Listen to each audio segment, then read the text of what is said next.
Hi there everyone, Ryan from Addicted to Nature. Today I'm showing you how to convert plants from their submerged forms to their immersed forms. So underwater to growing in the air. It's very useful when you're trying to grow large amounts of a certain plant. So here we go. So the first thing to do is obviously to take your cuttings from your fish tank. Now most of the stem plants work really well grown immersed, like the Rotalas, the S. repens that you see here, Bacopa caroliniana, Ludwigia, which I also take some of, as well as carpeting plants like Monte Carlo, dwarf baby tears. Now with the rhizome plants like Anubias and Bucephalandra, they don't really grow that fast for me, but that's not to say you won't have success with it. What works for you might not work for me. What works for me might not work for you. So I encourage you guys to keep trying new things and tell me in the comments if it works for you. The next part's pretty self-explanatory. We're looking for a clear plastic or glass container. This can be a jar or whatever. So look around your house. Anything old lying around you can use. The only thing to make sure of is most flower pots have holes on the bottom for water to flow through. You want to keep this one watertight, so make sure there are no holes, no drainage holes at the very bottom. You can also use a bigger container if you have more room. Same story, just make sure it's clear or at least opaque like in this case. And what we're going to do is we're just going to fill whatever container you up with some dirt on the very bottom. Garden soil is fine, topsoil, any dirt that you dig up, it's really not that big of a deal.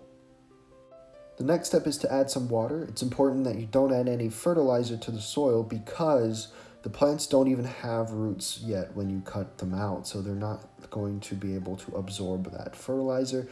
I always add some tank water. You can use tap water, but I like using the tank water because it's just right there. I'm just going to add just enough to completely soak the water or the dirt, but not enough that it overflows. Like all that extra stuff can be taken out. And in fact, I'll just go ahead and pour out the extras.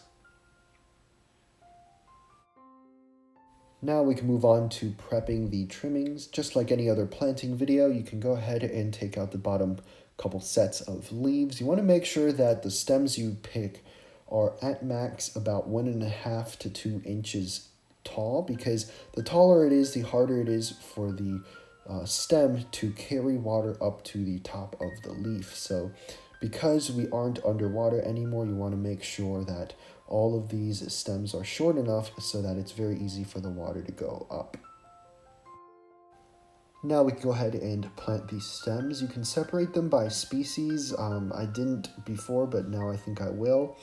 What's really cool is that if you do separate them by species, you should label the actual cups themselves, because these plants most often have very different shapes above the water than they do underwater. The immersed and submerged forms are very different, so sometimes it can be quite confusing when they start growing out of the water and you're like, wait, what was this one plant again?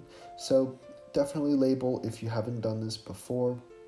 And see how I'm just shoving it in? It's just like a normal aquascaping video at this point.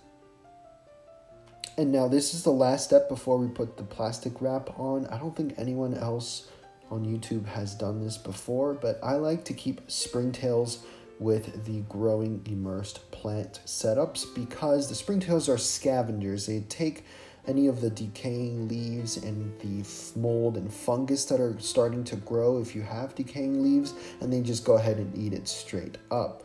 And those little white dots that you see on the surface of the water and on the carbon, activated carbon, is the springtails themselves, and they breed really, really easily. They're very prolific and they aren't harmful to you in any way. So I'm just going to go ahead and take a spoonful of them. I'm going to put them into each of these little setups.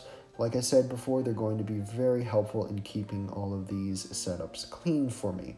In fact, I used to keep dart frogs, and these are where the springtails are from, and the dart frogs will actually make the springtails a really nice snack. Or I guess the springtails would make a very nice snack for the dart frogs. Yeah, it should be the opposite way around.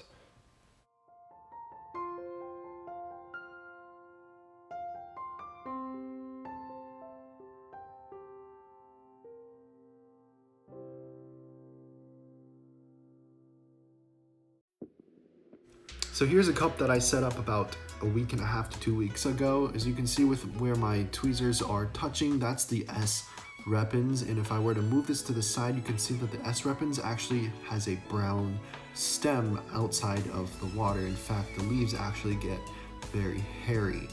This one's the Ludwigia Super Red, and you can see that it turns green outside of the water. The very bottom is Bacopa caroliniana, another great choice if you want to grow them immersed.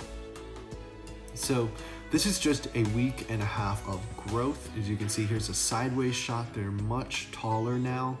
And I still keep the saran wrap on when I'm doing this, just so that the moisture can stay in there. So thank you guys all so much for watching. I challenge you to grow your own plants immersed and try different species. And if you like this, don't forget to subscribe, like, and I'll see you guys next time.